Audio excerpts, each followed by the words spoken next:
మహాసభలు డిసెంబర్ 31 నుండి జనవరి 4వ తారీఖు వరకు విశాఖపట్నంలో జరగబోతా ఉన్నాయి. 18వ మహాసభలు సిఐటి యొక్క నిబంధనావళి, సిఐటి యొక్క నిర్ణయం ప్రకారంగా మహాసభలు అంటే మొత్తం సిఐటి యొక్క యూనియన్ల పని, ఆ యూనియన్లలో జరుగుతున్న పోరాటాలు, వివిధ కార్మికుల యొక్క సమస్యలు, వాటి పరిష్కారానికి మనం తీసుకోవాల్సినటువంటి కార్యాచరణ ఏ రూపంలో ఉండాలి, ఇవన్నీ చర్చ జరుగుతుంది. కానీ సిఐటి ఏర్పడినప్పటి నుంచి ఒక అంశం గురించి చాలా లోతుగా పరిశీలన చేస్తూ ఉంది. అదేమంటే సిఐటి ఏర్పడ్డ దేనికోసం అని అంటే వేతనాలు, సర్వీస్ కండిషన్స్, పని పరిస్థితులు మెరుగు చేసుకోవడం, దానికోసం పోరాడాల్సిందే.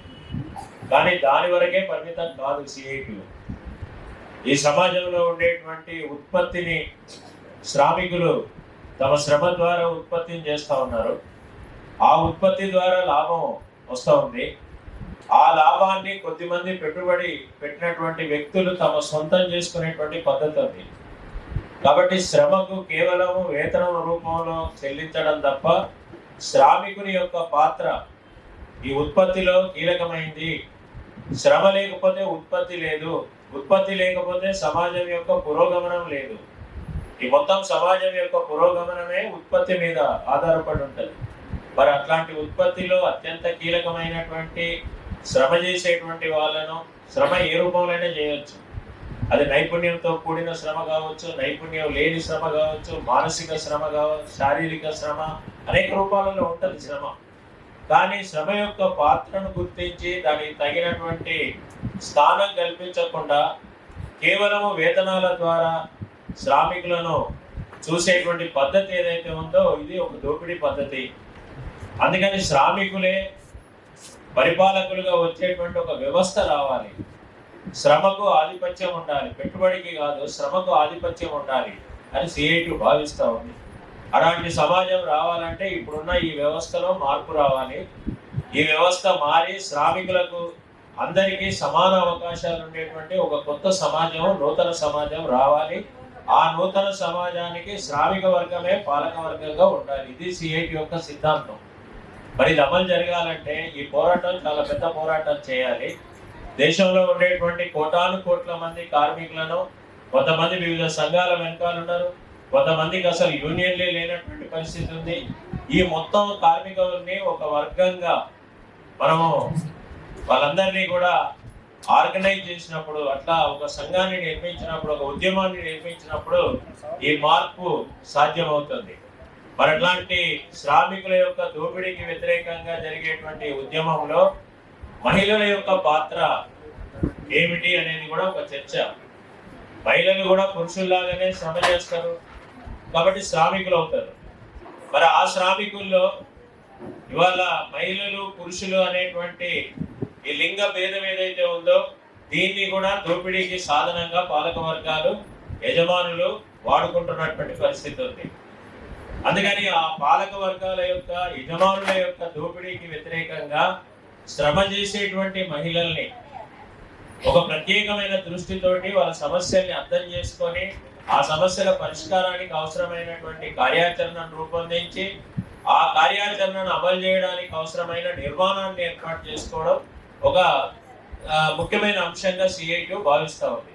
కాబట్టి ఇది కేవలం ఒక తీర్మానం రూపంలో చెప్పే విషయం కాకుండా సిఐటి మహాసభలు అంటే 3 సంవత్సరాలకు ఒకసారి తన కార్యకలాపాలను సమీక్షించుకొని భవిష్యత్తులో నాయకత్వాన్ని ఎన్నుకొని ముందుకు తీసుకుపోయేటువంటి ముఖ్యమైనటువంటి అంశం మహాసభలు. కాబట్టి శ్రామిక మహిళల సమస్య కూడా ఈ మహాసభల సందర్భంగా ఒక ప్రత్యేకమైనటువంటి చర్చ జరగాలి. దాని మీద ప్రత్యేకమైనటువంటి ఫోకస్ పెట్టాలి.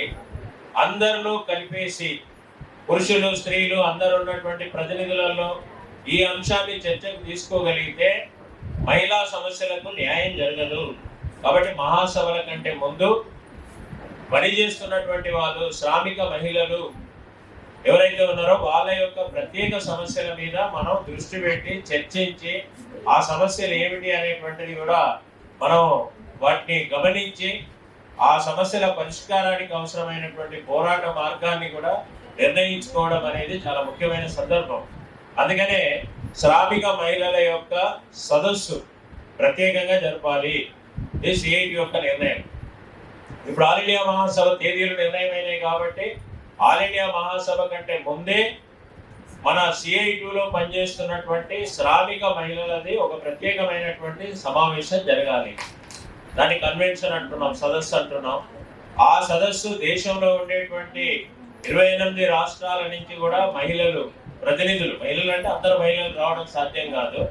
ఆ మహిళల యొక్క ప్రతినిధులు ఎంపిక చేసుకున్నటువంటి ప్రతినిధులతోటి సమావేశాలు జరపాలి.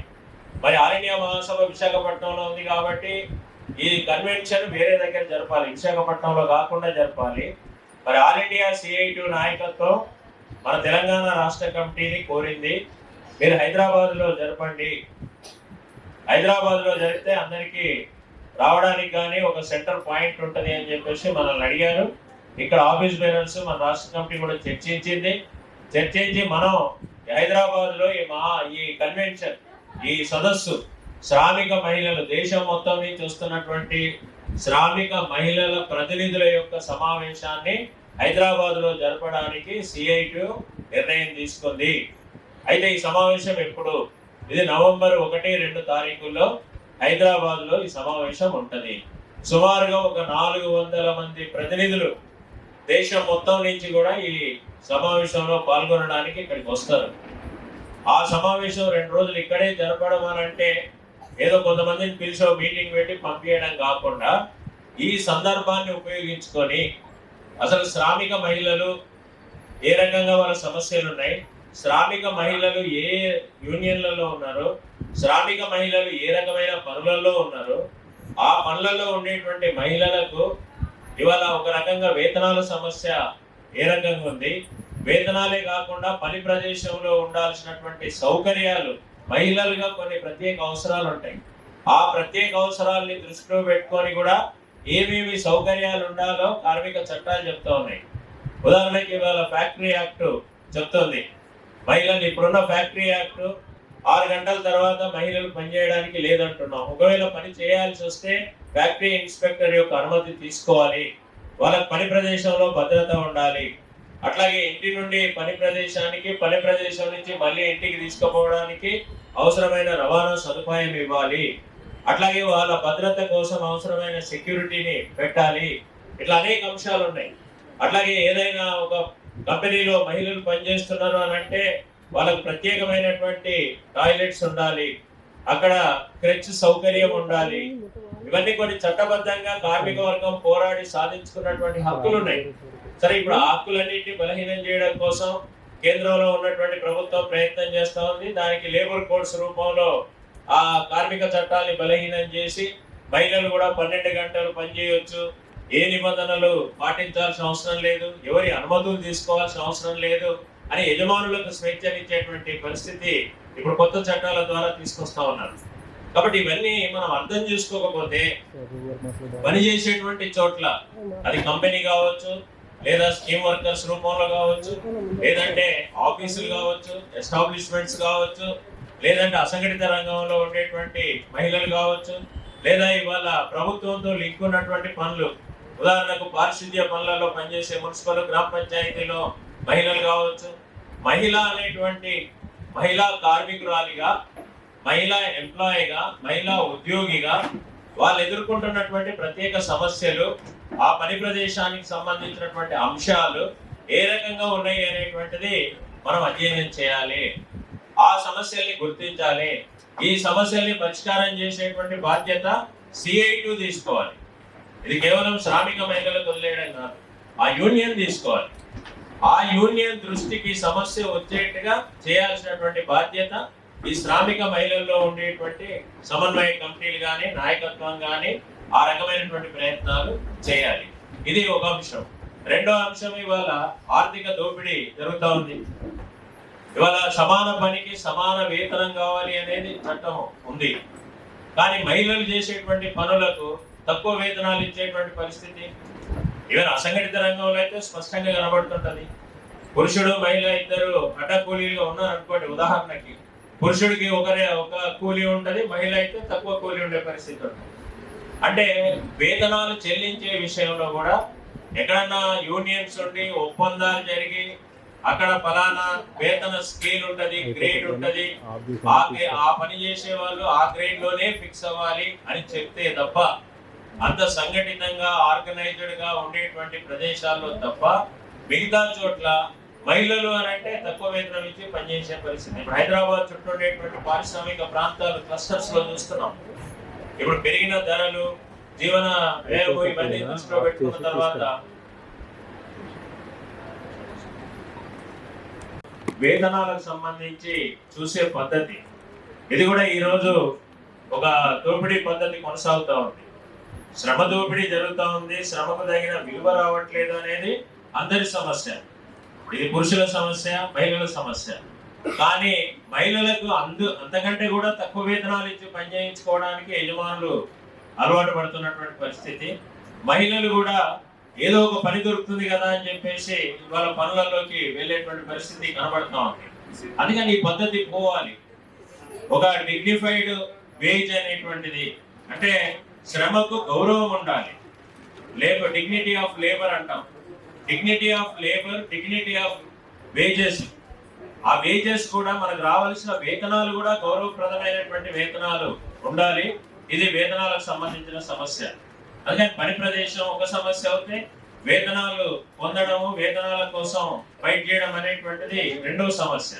ఇక మూడోది, మహిళగా ఉండేటువంటి కొన్ని ప్రత్యేక సమస్యలు సమాజంలో ఉన్నాయి. అట్లాంటి భద్రతకు సంబంధించినటువంటి అంశాలు కూడా ఇవాళ చట్టపరంగా కొన్ని రక్షణలు ఉండాలి అని చెప్పి చెప్తున్నారు. పనిచేసేటువంటి మహిళలకు పని ప్రదేశంలో కొన్ని రక్షణ, ఇందాక చెప్పినట్టు ఫ్యాక్టరీ చట్టము అవన్నీ చెప్తున్నటువంటి అంశాలు కొన్ని ఉన్నాయి. కానీ అది కూడా ఇవాళ ఎవరు కూడా పాటించినటువంటి పరిస్థితి ఉంది. అందుకని మహిళల యొక్క అన్ని రకాల వేధింపులు, లైంగిక వేధింపులు మొదలుకొని అన్ని రకాల వేధింపులకు వ్యతిరేకంగా కూడా ఇవాళ మనం పోరాటం చేయాల్సినటువంటి అవసరం ఉంది. మరి ఇవన్నీ ఎవరు చేయాలి? ఇవన్నీ ట్రేడ్ యూనియన్ చేయాలి. సిఐటి భావిస్తున్న పని ఏమంటే, ఇది మీ సమస్యను మీరు చూసుకోండి అని చెప్పేది కాదు.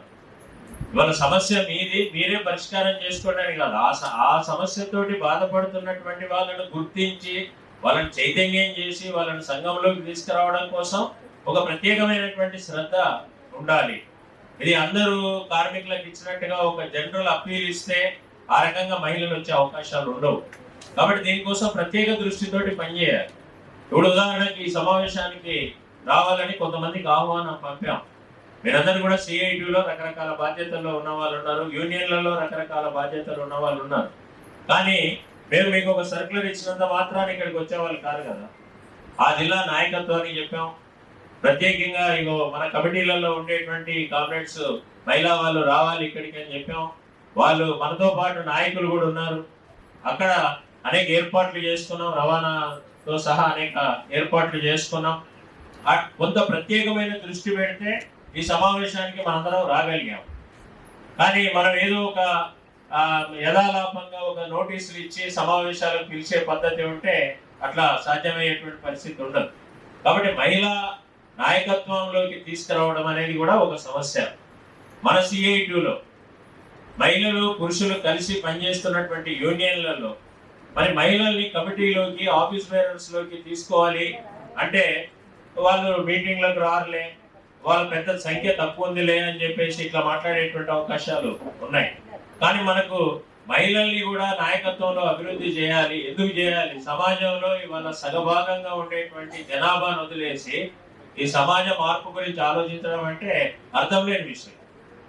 ఈ సమాజం మారాలని కోరుకున్నప్పుడు లింగపరమైనటువంటి అంశం ప్రకృతి రీత్యా వచ్చిన అంశం అది. దాని గురించి ఇప్పుడు రూపుమాపేది ఏమి ఉండదు.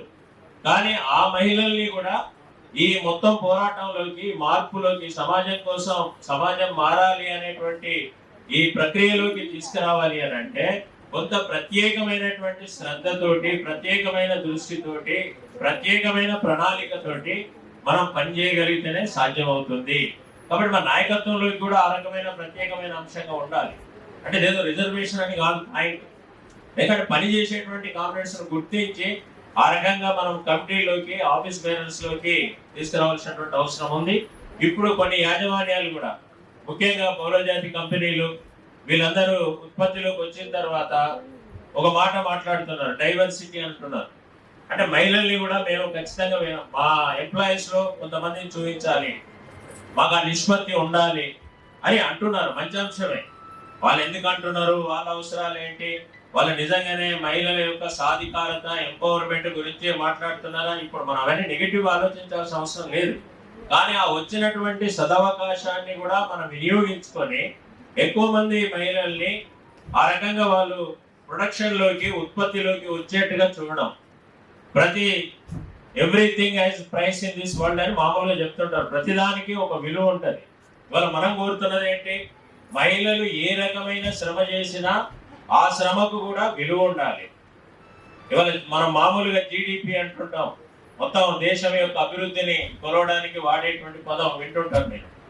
దాంట్లో ఉత్పత్తిలో పాల్గొనేటువంటి వాళ్ళైతే ఆ జీడిపి, ఆ దేశ అభివృద్ధికి, ప్రొడక్షన్ కు కాంట్రిబ్యూట్ చేస్తారు, వాళ్ళు భాగస్వాములు అవుతారంటాం.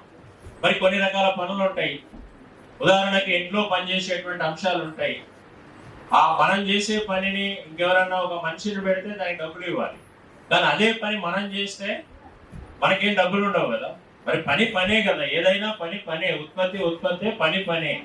కాబట్టి మన దేశ అభివృద్ధిని కొలిసేటువంటి జీడిపి అనేది చెప్తున్నామో ఆ జీడిపికి భాగస్వామ్యంగా ఉండేటువంటి ఏ శ్రమ అయినా దానికి విలువ ఉండాలి. ఆ రకమైనటువంటి ధోరణి ప్రభుత్వంలో కూడా ఉండాలి అనేది మనం ఇవాళ డిమాండ్ చేయాలి. అంటే శ్రమ వృధా కాదు, ఇది ఏదో వాళ్ళు చేస్తారులే అనేటువంటి పద్ధతి కాకూడదు, అది చులకనగా చూసే పరిస్థితి ఉండకూడదు.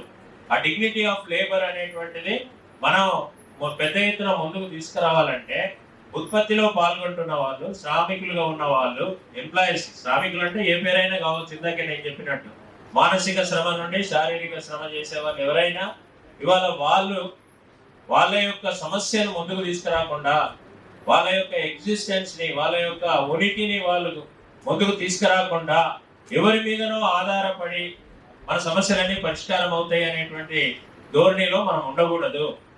మన సమస్యను మనం పరిష్కారం చేసుకోవాలి. అందుకని మనకు ఒక వేతనం కాదు, లేకపోతే భద్రతే కాదు, ఆత్మగౌరవం అనేటువంటిది కూడా చాలా ముఖ్యమైన అంశం. కాబట్టి ఇవాళ మహిళలుగా మన కాళ్ళ మీద మనం నిలబడగలుగుతాం, మనం కూడా సంపదను సృష్టించగలుగుతాం, మనము దేంట్లో అయినా తక్కువేం కాదు అనేటువంటిది ముందుకు తీసుకొచ్చి ఈ జరిగేటువంటి ఉమ్మడి పోరాటాలలో మళ్ళీ స్త్రీలు అంటే వేరు, పురుషులు అంటే వేరు, వాళ్ళ సమస్యలు వాళ్ళు పరిష్కారం చేస్తారు, వీళ్ళ సమస్యలు వీళ్ళు పరిష్కారం చేసుకుంటారు. అది సిఐటి యొక్క ఆలోచన విధానం కాదు. మొత్తం శ్రామిక వర్గం, మొత్తం వర్కింగ్ క్లాసు ఐక్యమై ఇప్పుడున్నటువంటి ఈ సమాజంలో ఉండేటువంటి ఎక్స్ప్లాయిటేషన్, దోపిడీ ఏదైతే సిఐటి భావిస్తూ ఉందో దానికి వ్యతిరేకంగా జరిగేటువంటి పోరాటంలో భాగస్వాములు కావాలని చెప్పేసి వాళ్ళ కోరుకుంటున్నాం. మరి ఇంత ముఖ్యమైన లక్ష్య సాధన జరగాలి అని అంటే మన శ్రామిక మహిళా సమన్వయ కమిటీలు అనేటువంటి ఎఫెక్టివ్ గా పనిచేయాలని సిఐటి భావిస్తూ ఉంది. అందుకని సిఐటిలో ఆఫీస్ బేరర్స్, కార్యవర్గాలలో ఉండేటువంటి మహిళా నాయకత్వంతో ప్రత్యేకమైనటువంటి ఒక కమిటీని ఏర్పాటు చేసి దానికోసం బెటర్ కోఆర్డినేషన్, బెటర్ సమన్వయం కోసం ప్రయత్నం జరుగుతూ ఉంది.